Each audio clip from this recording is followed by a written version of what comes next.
नमस्कार प्रिय मित्रों, स्वागत है आपका हमारे YouTube चैनल एस्ट्रो वंडर्स में। मित्रों, आजकल हम बात कर रहे हैं दिसंबर 2024 के मासिक राशिफल पर सभी 12 राशियों के लिए। आज बारी है तुला राशि की। आज की इस वीडियो में हम तुला राशि वाले जातकों के लिए जानने वाले हैं कि उनके लिए दिसंबर 2024 कैसा रहने वाला है, किस प्रकार के ग्रहों के गोचर रहेंगे, कौन सा ग्रह कब अपना राशि परिवर्तन करेगा तथा इसका कैसा प्रभाव आपको देखने के लिए मिलेगा। ये सभी चीजें हम आज की इस वीडियो में तुला राशि वाले जातकों के लिए जानने वाले हैं। वीडियो में बात आपके सभी क्षेत्रों पर की जाएगी, कोई भी क्षेत्र छूटेगा नहीं। अंत में बात आपके लिए उपायों की भी की जाएगी, तो वीडियो को आपको पूरा सुनना चाहिए ताकि कोई भी चीज आपसे मिस ना हो। तो चलिए देर ना करते हुए वीडियो को शुरू करते हैं और सबसे पहले बात कर लेते हैं ग्रहों के गोचर और राशि परिवर्तन के विषय में। सूर्य से शुरुआत करते हैं। सूर्य तुला राशि से दूसरे भाव में गोचर कर रहे हैं वृश्चिक राशि में। सूर्य 15 दिसंबर तक वृश्चिक राशि में आपके दूसरे भाव में गोचर करेंगे। 15 दिसंबर को अपना राशि परिवर्तन करेंगे और आपके तीसरे भाव में धनु राशि में सूर्य प्रवेश कर जाएंगे। शुक्र आपकी राशि से तीसरे भाव में गोचर कर रहे हैं। 2 दिसंबर को शुक्र अपना राशि परिवर्तन करेंगे और आपके चतुर्थ भाव में प्रवेश कर जाएंगे। बुध आपकी राशि से दूसरे भाव में गोचर कर रहे हैं। बुध इस समय पर वक्री अवस्था में गोचर कर रहे हैं। बुध 16 दिसंबर को आपके दूसरे भाव में वृश्चिक राशि में मार्गी हो जाएंगे और अपनी आगे की यात्रा की ओर बढ़ेंगे। फिलहाल पूरे दिसंबर जो बुध हैं 16 दिसंबर के बाद मार्गी अवस्था में आपके दूसरे भाव में गोचर करेंगे, उससे पहले वक्री होकर गोचर कर रहे हैं। मंगल आपकी राशि से दशम भाव में गोचर कर रहे हैं। मंगल इस समय पर नीच अवस्था में गोचर कर रहे हैं। 7 दिसंबर को मंगल आपके दशम भाव में कर्क राशि में वक्री होने वाले हैं। तो मंगल पूरे ही दिसंबर के महीने में 7 दिसंबर से वक्री होकर गोचर करेंगे और नीच अवस्था में भी आपके दशम भाव में मंगल गोचर करेंगे। शनि आपकी राशि से पंचम भाव में गोचर कर रहे हैं। शनि कोई परिवर्तन नहीं करेंगे। शनि अब मार्गी हो चुके हैं और अपने राशि परिवर्तन की ओर बढ़ चुके हैं। शनि पूरे दिसंबर के महीने में आपके पंचम भाव में ही गोचर करेंगे। गुरु आपकी राशि से अष्टम भाव में गोचर कर रहे हैं। गुरु इस समय पर वक्री अवस्था में गोचर कर रहे हैं। गुरु कोई परिवर्तन दिसंबर माह में नहीं करेंगे। राहु आपकी राशि से छठे भाव में गोचर कर रहे हैं। मीन राशि में राहु इसी प्रकार से गोचर करेंगे, कोई परिवर्तन राहु नहीं करेंगे। केतु आपकी राशि से 12वें भाव में गोचर कर रहे हैं। केतु कोई परिवर्तन दिसंबर माह में नहीं करेंगे, इसी प्रकार से केतु गोचर करेंगे। मित्रों, चंद्रमा की बात हम इस वीडियो में नहीं करेंगे क्योंकि चंद्रमा हर 2.25 दिन में अपना राशि परिवर्तन कर लेते हैं, जिसके कारण चंद्रमा के प्रभाव को मासिक रूप से बता पाना संभव नहीं हो पाता है। इसके लिए मैं आपके लिए साप्ताहिक राशिफल लेकर आती हूँ प्रत्येक रविवार को। तो यदि आप चंद्रमा के प्रभाव को जानना चाहते हैं तो प्रत्येक रविवार को साप्ताहिक राशिफल को देख सकते हैं। हमने बात की ग्रहों के गोचर और राशि परिवर्तन के विषय में। अब बात कर लेते हैं इनके प्रभावों की। बात सबसे पहले आपके स्वास्थ्य की करेंगे। तो स्वास्थ्य के लिहाज से महीना आपके लिए मिले जुले परिणाम लेकर आया है। हालांकि आपकी राशि के स्वामी जो है वो ठीक अवस्था में गोचर करने वाले हैं 2 दिसंबर से, परंतु गुरु का अष्टम में गोचर होने से, राहु का छठे भाव में गोचर होने से और पंचमस्थ शनि का गोचर होने से आपको स्वास्थ्य संबंधी परेशानियां परेशान कर सकती हैं। आपको पेट संबंधी दिक्कतें बहुत अधिक परेशान कर सकती हैं, तो आपको इस समय पर अपने खाने पीने का बहुत अधिक ध्यान रखना चाहिए, अन्यथा आपको पेट के कारण थोड़ी परेशानियां झेलनी पड़ सकती हैं। तो जितना अधिक हो सके सात्विक भोजन करें। बाहर के भोजन से आपको परहेज करना चाहिए। मानसिक लिहाज से समय आपके लिए उत्तम है। मानसिक परेशानियां आपको उतना परेशान नहीं करेंगी, परंतु क्योंकि आपका शारीरिक स्वास्थ्य आपको थोड़ी परेशानी देने वाला है, जिसके कारण आप थोड़े से चिंतित भी रह सकते हैं। तो अपने शरीर का थोड़ा ध्यान रखते हुए चले। छोटी परेशानी होने पर भी आपको डॉक्टर की सलाह अवश्य ले लेनी चाहिए। स्पेशली यदि परेशानी पेट से जुड़ी हो तो आपको उसको बिल्कुल भी इग्नोर नहीं करना चाहिए। बात यदि शिक्षा और करियर के विषय में की जाए, विद्यार्थियों के विषय में बात की जाए, तो विद्यार्थियों के लिए आज से समय उत्तम है। शनि अभी तक वक्री अवस्था में गोचर कर रहे थे, जिसके कारण तुला राशि के विद्यार्थियों को थोड़ा स्ट्रगल अधिक करना पड़ रहा था। परंतु अब शनि नवंबर माह में मार्गी हो चुके हैं और मार्गी होकर आपके पंचम भाव में गोचर करेंगे। हालांकि यह समय आपकी शिक्षा के लिए थोड़ा कठिन अब भी बना रहेगा, परंतु आपके द्वारा की गई इस समय की मेहनत आपको भविष्य में अवश्य ही लाभ देने वाली है। तो विद्यार्थियों को बिना रुके बिना थके इस समय पर अपनी शिक्षा में पूरी मेहनत करनी चाहिए। कंसंट्रेशन के साथ अपनी शिक्षा की ओर आगे बढ़ना चाहिए। भविष्य में आपको अच्छे परिणाम अपनी शिक्षा के क्षेत्र में देखने के लिए अवश्य मिलेंगे।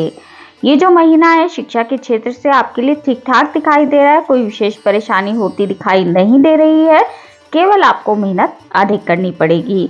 वहीं जो छात्र छात्राएं करियर के लिहाज से किसी कॉम्पिटिटिव एग्जाम में बैठना चाहते हैं, कोई कंपटीशन क्लियर करने के लिए एग्जाम आदि देने वाले हैं, उनके लिए स्थिति उत्तम बनी हुई है। छठे भाव में राहु आपको अच्छे परिणाम इस क्षेत्र में देने का कार्य करेंगे, तो आपके लिए स्थिति अच्छी बनी रहेगी। इस चीज के लिए उपाय मैं आपको अंत में बताऊंगी। तो जो भी विद्यार्थी हैं किसी कॉम्पिटिटिव एग्जाम में बैठने वाले हैं, उनके लिए स्थिति उत्तम है। यदि मेरे द्वारा बताए गए उपाय को आप करेंगे तो आपको अवश्य ही इस चीज में लाभ देखने के लिए मिलने वाला है। समय आपके लिए कॉम्पिटिटिव एग्जाम के लिए करियर के लिहाज से उत्तम बना हुआ है। नौकरी के विषय में यदि बात की जाए तो नौकरी में आपको छोटी छोटी परेशानियां परेशान कर सकती हैं, क्योंकि राहु आपको स्ट्रगल के बाद ही कुछ देने का कार्य करेंगे। इस समय पर नौकरी के क्षेत्र में आपके बॉस के साथ आपके वाद विवाद होने की संभावनाएं बनती हैं। साथ ही नौकरी के क्षेत्र में आपके शत्रु जो हैं वो थोड़े से बढ़ सकते हैं। हालांकि आपके लिए एक अच्छी खबर यह है कि आप शत्रुओं पर भारी पड़ेंगे और अंत में विजय आपकी होगी, तो आपको शत्रुओं से डरने की कोई आवश्यकता नहीं है। शत्रु हंता योग आपके लिए बना हुआ है और ये स्थिति आपके शत्रुओं में वृद्धि तो करेगी, लेकिन विजय अंत में आपकी होगी। तो नौकरी का जो क्षेत्र है वो मिले जुले परिणाम लेकर आया है। आपको इस समय पर बेवजह अपने कार्य क्षेत्र में किसी से भी उलझने से बचना चाहिए, क्योंकि आपके दशम भाव में भी नीच के मंगल का गोचर जारी है, जिसका असर आपके कार्य क्षेत्र में देखने के लिए आपको अवश्य मिलेगा। तो जितना हो सके अपने कार्य क्षेत्र में, स्पेशली नौकरी के क्षेत्र में बॉस के साथ या अपने सहकर्मियों के साथ आपको इस महीने वाद विवाद में नहीं पड़ना चाहिए, अन्यथा वो भविष्य में आपसे शत्रुता निकालने का कार्य करेंगे। तो जितना हो सके शांति बनाए रखें और यदि आपको भी झुकना पड़े तो झुकने से परहेज ना करते हुए अपने कार्य क्षेत्र में, अपनी नौकरी के क्षेत्र में अपने जूनियर और अपने सीनियर सभी का सम्मान करते हुए आपको इस महीने को बिताना चाहिए।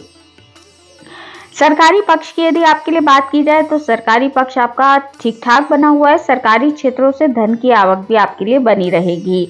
यदि आप इस समय पर किसी लोन आदि के लिए प्रयास कर रहे थे तो लोन मिलने की संभावना आपके लिए बन रही है। तो लोन आपको इस महीने मिलता दिखाई दे रहा है। स्पेशली 15 दिसंबर तक का समय आपको लोन प्राप्ति करवा सकता है। तो ये जो स्थिति है ये आपके सरकारी पक्ष के लिए उत्तम बनी हुई है। सरकारी क्षेत्रों से आपको जुड़कर कोई कार्य करना है, सरकारी ऑफिस में आपकी कोई फाइल अटकी हुई है, सभी चीजों के लिए 15 दिसंबर से पहले का समय भी आपको सपोर्ट करने वाला है और 15 दिसंबर के बाद आपको उसमें और भी अच्छे परिणाम देखने के लिए मिलने वाले हैं। अभी आपको सरकारी क्षेत्रों से धन आने के प्रबल योग 15 दिसंबर से पहले बने हुए हैं। 15 दिसंबर के बाद आपके सरकारी कार्य तेजी से होते नजर आएंगे। तो सरकारी पक्ष कुल मिलाकर दिसंबर माह में आपका उत्तम बना हुआ है। कोई परेशानी इस महीने होती दिखाई नहीं दे रही है। विदेशी पक्ष की यदि बात की जाए, यदि आप विदेशों से जुड़कर कोई व्यापार करते हैं, एमएनसी आदि में नौकरी करते हैं, विदेश घूमने फिरने के लिए जाना चाहते हैं, वीजा आदि के लिए अप्लाई कर रहे हैं, विदेश यात्रा करना चाहते हैं, अपने चाहे कार्य क्षेत्र के सिलसिले में करना चाहते हैं, तो ये यात्राएं आपकी इस महीने होती दिखाई दे रही हैं। क्योंकि इस महीने आपके जो विदेश भाव के स्वामी बुध हैं वो आपके धन भाव में वक्री अवस्था में गोचर कर रहे हैं, जिसके कारण लंबी दूरी की यात्राओं पर, विदेश यात्राओं पर आपके खर्चे होते दिखाई दे रहे हैं। विदेश घूमने फिरने का सपना भी आपका इस महीने पूरा हो सकता है। बाकी जो लोग वीजा आदि के लिए अप्लाई कर रहे हैं, वीजा लगने की संभावनाएं भी आपके लिए बन रही हैं, क्योंकि केतु जब 12वें भाव में बैठते हैं तो अच्छे परिणाम देने का कार्य करते हैं। साथ ही जो लोग विदेशों से जुड़कर कोई नौकरी करते हैं उनको थोड़ा संभल कर अभी रहना चाहिए। उनकी नौकरी में थोड़ा फ्लक्चुएशन आपको देखने के लिए मिल सकता है। उस फ्लक्चुएशन के कारण आप थोड़ा सा तनाव भी महसूस कर सकते हैं। तो यही बात प्राइवेट नौकरी कर रहे जातकों के लिए और विदेशी क्षेत्रों से जुड़कर नौकरी कर रहे जातकों के ऊपर लागू होती है। दोनों ही क्षेत्रों में आपको थोड़ी सतर्कता के साथ, थोड़ी शांति के साथ आगे बढ़ना चाहिए और बार बार अपने कार्य क्षेत्र में इस महीने तो कम से कम दिसंबर माह में आपको किसी प्रकार के बदलाव के विषय में नहीं सोचना चाहिए। बदलाव आपके लिए बहुत अच्छे परिणाम नहीं देगा। तो इस महीने आप जिस भी कार्य में लगे हुए हैं उसी में ही लगे रहें। चाहे आप व्यापार करते हैं, विदेशों से जुड़कर कोई नौकरी करते हैं, सरकारी नौकरी करते हैं, प्राइवेट सेक्टर में नौकरी करते हैं, उन्हीं क्षेत्रों से आपको जुड़कर इस समय पर रहना चाहिए। कार्य क्षेत्र में बदलाव आपके लिए उतने उत्तम परिणाम इस समय पर नहीं देगा। कारण है नीच के मंगल का गोचर आपके दशम भाव में जारी है। व्यापारियों के लिए यदि इस महीने की बात की जाए तो व्यापार में आपको थोड़ी बहुत समस्याएं देखने के लिए मिल सकती हैं। हालांकि व्यापार आपका ठीक ठाक चलने वाला है, अच्छा व्यापार आपका इस महीने चलेगा, परंतु आपको इस महीने किसी को बहुत अधिक धन उधार देने से बचना चाहिए, क्योंकि हो सकता है वो धन भविष्य में फंस जाए। तो क्योंकि आपके व्यापार भाव के स्वामी मंगल बनते हैं जो कि नीच अवस्था में, और 7 दिसंबर से मंगल वक्री भी होने जा रहे हैं। तो व्यापारियों को भी थोड़ा संभल कर इस महीने रहने की आवश्यकता है। बहुत अधिक धन का निवेश, किसी पर भी आंखें मूंद कर आपको इस समय पर अपने व्यापार में भरोसा नहीं करना चाहिए, अन्यथा आपको आर्थिक नुकसान भविष्य में होने की संभावनाएं बनती हैं। तो व्यापारियों को थोड़ा सतर्क और सावधान दिसंबर माह में रहना चाहिए। कोई भी बड़ी डील करते वक्त कागजी कार्रवाई पूरी सतर्कता के साथ करें और बिना किसी जांच परख के आपको किसी के साथ भी नहीं जुड़ना चाहिए, अन्यथा ये चीज आपको भविष्य में नुकसान दे सकती है। तो इस महीने थोड़ा संभलकर व्यापारियों को आगे बढ़ना चाहिए। आर्थिक पक्ष की यदि आपके लिए बात की जाए तो आर्थिक लिहाज से समय आपके लिए उत्तम बना हुआ है। 15 दिसंबर तक तो आपको बहुत अच्छे परिणाम अपने आर्थिक क्षेत्र में देखने के लिए मिलने वाले हैं। आपके लाभ भाव के स्वामी जो है सूर्य बनते हैं, जो कि धन भाव में गोचर कर रहे हैं। ये स्थिति सूर्य की आपको अधिक मात्रा में धन प्रदान कराने वाली है। आपके बैंक बैलेंस में बढ़ोतरी होती दिखाई देगी, परंतु बढ़ोतरी के साथ साथ आपके खर्चे भी बढ़ने वाले हैं। आपके खर्चे इस समय पर हॉस्पिटल पर, यात्राओं पर बहुत अधिक हो सकते हैं। इन दो चीजों पर आपके खर्चे होते दिखाई दे रहे हैं, क्योंकि आपके 12वें भाव के स्वामी बुध बनते हैं, जो कि वक्री अवस्था में पूरे ही महीने आपके धन भाव में गोचर करेंगे। तो जो भी धन आपके पास आएगा वो साथ ही साथ निकलता भी जाएगा। धन को संचय करने के लिए समय उतना अधिक अच्छा दिखाई नहीं दे रहा है। हालांकि इतना धन आपके पास अवश्य आएगा। आर्थिक लिहाज से समय इतना बुरा भी नहीं है, आपके लिए उत्तम है ये महीना कि आपके सभी खर्चे पूरे हो जाएं। तो ये चीज आपके लिए ठीक ठाक बनी हुई है कि धन की आवक आपके लिए बनी रहेगी, जिसके कारण आपके खर्चे पूरे होते रहेंगे। हालांकि आप उस धन को बचाने में उतने अधिक सक्षम नहीं हो पाएंगे। पारिवारिक जीवन के विषय में यदि बात की जाए तो पारिवारिक जीवन के लिहाज से समय आपके लिए अच्छा है। 2 दिसंबर को ही आपकी राशि के स्वामी आपके चतुर्थ भाव में गोचर करने लगेंगे। ये चीज बहुत अच्छी है। चतुर्थ भाव में बैठकर शुक्र आपको बहुत अच्छे परिणाम देने का कार्य करेंगे। पारिवारिक जीवन में इस समय पर खुशियों भरा माहौल बना रहेगा। हो सकता है घर परिवार में किसी मेहमान के आने से भी एक खुशखबरी आपको देखने के लिए मिले। बाकी पारिवारिक जीवन इस महीने आपका सुखपूर्वक चलने वाला है। छोटे मोटे वाद विवाद को थोड़ा सा इग्नोर करते हुए आपको चलना चाहिए, ताकि इन खुशियों का आप लाभ उठा पाएं। पूरे ही महीने पारिवारिक सदस्यों के साथ एक अच्छा समय बिताने का आपको अवसर प्राप्त होगा। वहीं जो लोग इस महीने कोई भूमि, भवन या वाहन आदि खरीदना चाहते हैं तो उनके लिए स्थिति इस महीने अच्छी दिखाई दे रही है। आपकी राशि के स्वामी शुक्र आपके चतुर्थ भाव में गोचर करने वाले हैं। जब भी शुक्र का गोचर चतुर्थ भाव में होता है या राशि के स्वामी का गोचर चतुर्थ भाव में होता है तो ये स्थिति आपके भूमि, भवन या वाहन आदि खरीदने के लिए अच्छी होती है। आप इस समय पर जो भी इस तरह की डीलिंग करेंगे वो चीज़ आपके लिए शानदार बनने वाली है और आप एक खूबसूरत चीज अपने लिए खरीद सकते हैं। तो ये स्थिति आपके लिए अच्छी बनी हुई है। इन चीजों पर भी आपके खर्चे हो सकते हैं जिसके कारण आपके जुड़े हुए धन में थोड़ी सी कमी देखने के लिए मिल सकती है। संतान के विषय में यदि बात की जाए तो संतान का पक्ष आपका ठीक ठाक है। हालांकि जो लोग इस समय पर संतान प्राप्ति के लिए प्रयास कर रहे हैं उनको संतान प्राप्ति में उतनी सफलता देखने के लिए नहीं मिलेगी। कारण है शनि का गोचर आपके पंचम भाव में होने से थोड़ी बहुत समस्या संतान प्राप्ति में आपको देखने के लिए मिल सकती हैं। परंतु अगला वर्ष इस चीज की ओर सकारात्मक परिणाम आपके लिए लेकर आएगा। ये जो वर्ष है ये अभी उतना अधिक आपको संतान प्राप्ति के लिए सपोर्टिव नहीं है। बाकी यदि आप पहले से संतान प्राप्त कर चुके हैं तो उस लिहाज से समय आपके लिए ठीक ठाक है। आपकी संतान अपने क्षेत्र में बहुत मेहनत करती नजर आएगी। हालांकि मेहनत के कारण आपकी संतान इस समय पर थोड़ी परेशान रह सकती है। आपकी संतान के कार्य इस समय पर थोड़े स्लो होते नजर आएंगे जिसके कारण आपकी संतान थोड़ा मानसिक तनाव महसूस कर सकती है। इस समय पर आपकी संतान को ऐसी स्थिति देखने के लिए मिल सकती है कि अधिक मेहनत में आपको कम रिजल्ट देखने के लिए मिले। परंतु आपकी संतान को इस समय पर मेहनत करने से नहीं डरना चाहिए। भविष्य में उनकी मेहनत का दुगना चौगुना फल उनको प्राप्त होगा। तो आपको अपनी संतान का सहयोग करना चाहिए। उनके समय में थोड़ा जितना आप सहयोग प्रदान उनको करेंगे उनको उतना मनोबल भी प्राप्त होगा। तो संतान के लिए आज से समय वैसे ठीक ठाक है। आपकी संतान की थोड़ी मेहनत बढ़ती हुई इस महीने दिखाई दे रही है। बात प्रेमी और प्रेमिकाओं के विषय में की जाए तो प्रेमियों और प्रेमिकाओं के लिए समय न्यूट्रल बना हुआ है। कोई विशेष परेशानियां आपके प्रेम जीवन में होती दिखाई नहीं दे रही है। परंतु यदि आपका प्रेम छल युक्त है और आप सामने वाले को धोखा देने का प्रयास कर रहे हैं तो ये छल सबके सामने आने वाला है और बहुत ही जल्दी सामने आने वाला है। और ये भी हो सकता है आपकी यदि आपका छल प्रेम युक्त था तो ये छल सबके सामने आ चुका होगा। तो आपको इस समय पर निश्चल यदि आप प्रेम करते हैं तो उसमें ठीक ठाक परिणाम देखने के लिए मिलेंगे और निकट भविष्य में आपके यानी अगले वर्ष आपके विवाह तय होने की यानी प्रेम विवाह तय होने की संभावनाएं भी बनने लगेंगी। वैवाहिक जीवन के विषय में यदि बात की जाए तो आपके विवाह स्थान के स्वामी मंगल बनते हैं जो कि नीच अवस्था में गोचर कर रहे हैं।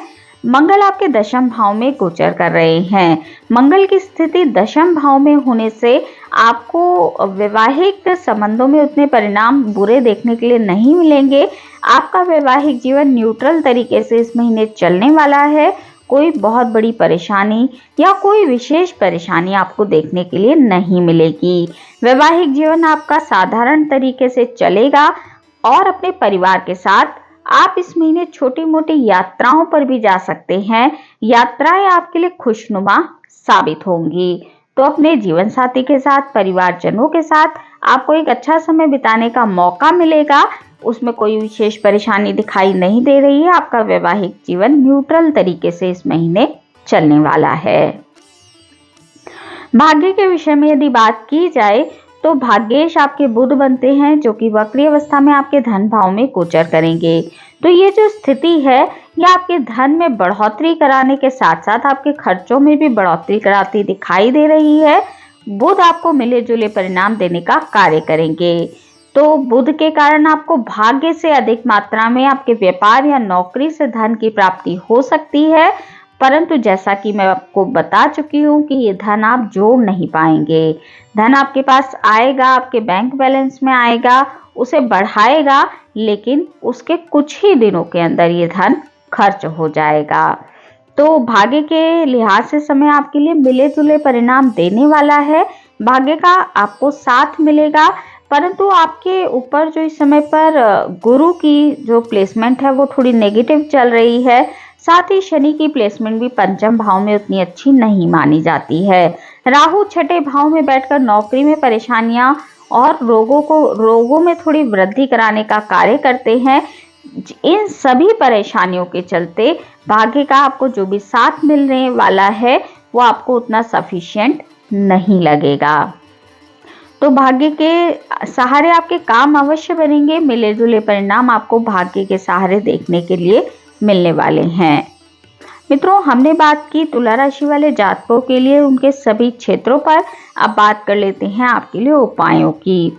तो जो छात्र छात्राएं इस महीने कॉम्पिटिटिव एग्जाम देने वाले हैं उनको दैनिक रूप से शिव आराधना करनी चाहिए।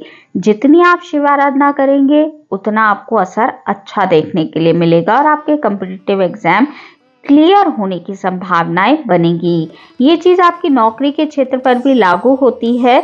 यदि आप नौकरी के क्षेत्र में अपने शत्रुओं को बढ़ोतरी करते देख रहे हैं या फिर नौकरी में छोटी छोटी परेशानियां आपके लिए बनी हुई हैं, तो फिर शिव आराधना करने से आपको इन चीजों में राहत देखने के लिए अवश्य मिलेंगी।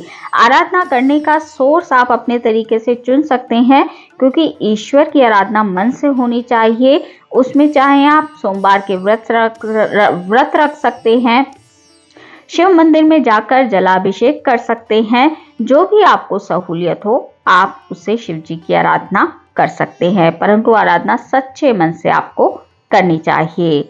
साथ ही भगवान विष्णु की पूजा तो आपको दैनिक रूप से करनी चाहिए।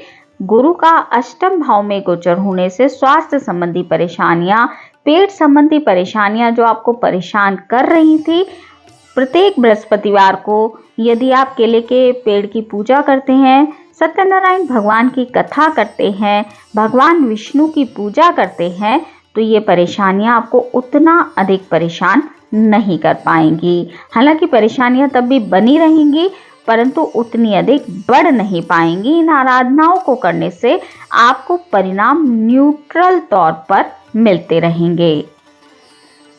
तो मित्रों, आज की इस वीडियो में इतना ही।